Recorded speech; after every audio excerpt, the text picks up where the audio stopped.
সর্ষে পাবদা রান্নার পাশাপাশি অনেকগুলো টিপস শেয়ার করলাম, আশা করি আপনাদের উপকারে আসবে। আসসালামু আলাইকুম everyone, welcome back to my channel cooking recipes by Nasrin. নতুন আরেকটি ভিডিও নিয়ে এসেছি। আজকের ভিডিওতে থাকছে সর্ষে পাবদা বা সর্ষে বাটা দিয়ে পাবদা মাছ রান্না। পাবদা মাছ আমরা বিভিন্নভাবে রান্না করে খাই, তবে সরিষা বাটা দিয়ে পাবদা রান্না করলে তার স্বাদটা কিন্তু অতুলনীয়। তো চলুন শুরু করি।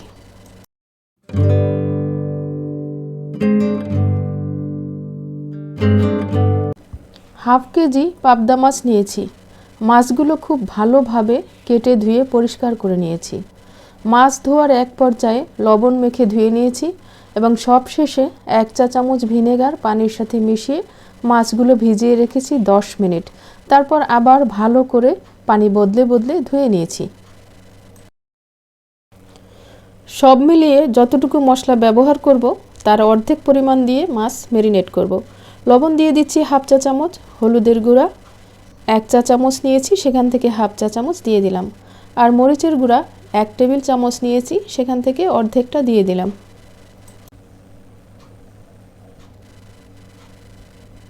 ধনিয়ার গুঁড়া 1 চা চামচ নিয়েছি, সেখান থেকে হাফ চা চামচ দিয়ে দিলাম।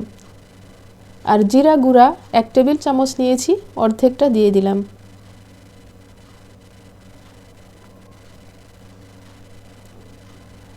এক টেবিল চামচ রসুন বাটা থেকে অর্ধেকটা দিয়ে দিলাম। আদা বাটা 1 চা চামচ থেকে অর্ধেক দিয়ে দিলাম। এগুলো মাছের সাথে ভালোভাবে মেখে নিচ্ছি।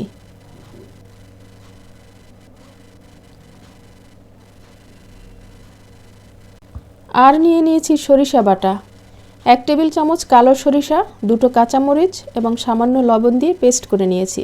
কাঁচামরিচ এবং লবণ দিয়ে বেটে নিলে তেতো ভাবটা থাকে না। আরও নিয়েছি পেঁয়াজ বাটা হাফ কাপ। মাছগুলো এ অবস্থায় 10 মিনিট রেস্টে রেখে দেব। আর 10 মিনিট পরে চলে যাচ্ছি রান্নাঘরে। 3 টেবিল চামচ পরিমাণ সরিষার তেল দিয়ে দিলাম। সর্ষে পাবদা রান্নায় অবশ্যই সরিষার তেল ব্যবহার করতে হবে। এবারে তেলটা গরম হলে ম্যারিনেট করা মাছ একে একে তেলের মধ্যে দিয়ে দিচ্ছি। মাছগুলো ব্রাউন করে ভেজে নেব। এই মাছগুলো একটু নরম টাইপের থাকে, তাই কিছুটা শক্ত করে ভেজে নিতে হবে। পাবদা মাছ ভাজার সময় তেল ছিটতে পারে, তাই যত তাড়াতাড়ি সম্ভব তেলে মাছ ছেড়ে দিয়ে ঢাকনাটা একটু ফাঁকা করে প্যানের উপরে দিয়ে দিতে পারেন, এতে সুরক্ষা পাওয়া যাবে। দুপাশই ব্রাউন করে সবগুলো মাছই আমি এভাবে ভেজে নিয়েছি। মাছ ভাজা তেলের মধ্যে আরও কিছুটা তেল দিয়ে দিলাম। তেল গরম হলে 2টো পেঁয়াজ কুচি করে দিয়ে দিলাম। পেঁয়াজটা হালকা ব্রাউন করে ভেজে নেব। দিয়ে দিলাম হাফ কাপ পেঁয়াজ বাটা। পেঁয়াজ বাটা সামান্য কষিয়ে নিচ্ছি। এবারে বাকি মশলাগুলো দিয়ে দিচ্ছি। বাকি থাকা আদা রসুন বাটা দিয়ে দিলাম। হলুদ গুঁড়া দিয়ে দিলাম, মরিচের গুঁড়া দিয়ে দিলাম, জিরা ধনিয়ার গুঁড়া, আর দিয়ে দিলাম লবণ। লবণটা একটু বুঝে দিতে হবে, কারণ ম্যারিনেটের সময় এবং সরিষা বাটার সময় কিছুটা লবণ ব্যবহার করা হয়েছে। সবগুলো মশলা খুব ভালোভাবে কষিয়ে নিতে হবে। কষানো মশলাটা দেখতে কিন্তু এমন হবে। এবারে গরম পানি দিয়ে দিচ্ছি 1.5 কাপ পরিমাণ। পানির সাথে মশলাটা ভালোভাবে মিক্স করে নিলাম। ভেজে রাখা মাছগুলো দিয়ে দিলাম। এই পর্যায়ে সর্ষে বাটা দিয়ে দিলাম। সর্ষে বাটা কষানো যাবে না, তাহলে তেতো ভাবটা চলে আসবে। সর্ষে বাটা মাছের সাথে ভালোভাবে মিশিয়ে দিতে হবে। এবারে ঢাকনা দিয়ে রান্না করব অন্তত 5 মিনিট।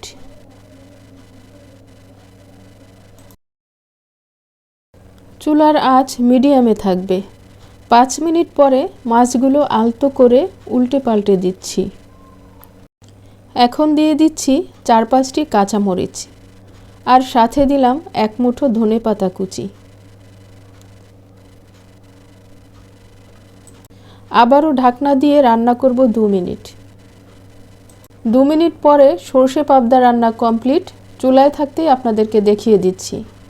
গ্রেভিটা বেশ গাঢ় হয়েছে এবং এই মাছটা খেতে কিন্তু অসাধারণ। সর্ষে পাবদার পাশাপাশি আপনাদের সাথে অনেকগুলো টিপস শেয়ার করলাম, আশা করি আপনাদের উপকারে আসবে। এই রান্না আপনি অতিথি আপ্যায়নেও রান্না করতে পারেন। আমার ভিডিওটি যদি ভালো লাগে তাহলে ইউটিউব চ্যানেলটি সাবস্ক্রাইব করে দিয়ে বেল বাটনটি বাজিয়ে দিন, আর ফেসবুক থেকে দেখে থাকলে ফলো বাটনটি প্রেস করে দিন। ভিডিওটি শেষ করব, যাবার আগে আরেকটি কথা বলছি, ভালো খাবার খান, সুস্থ থাকুন। It good food, feel good. ভিডিওটি দেখার জন্য সবাইকে অসংখ্য ধন্যবাদ। আজ এ পর্যন্তই। আল্লাহ হাফেজ।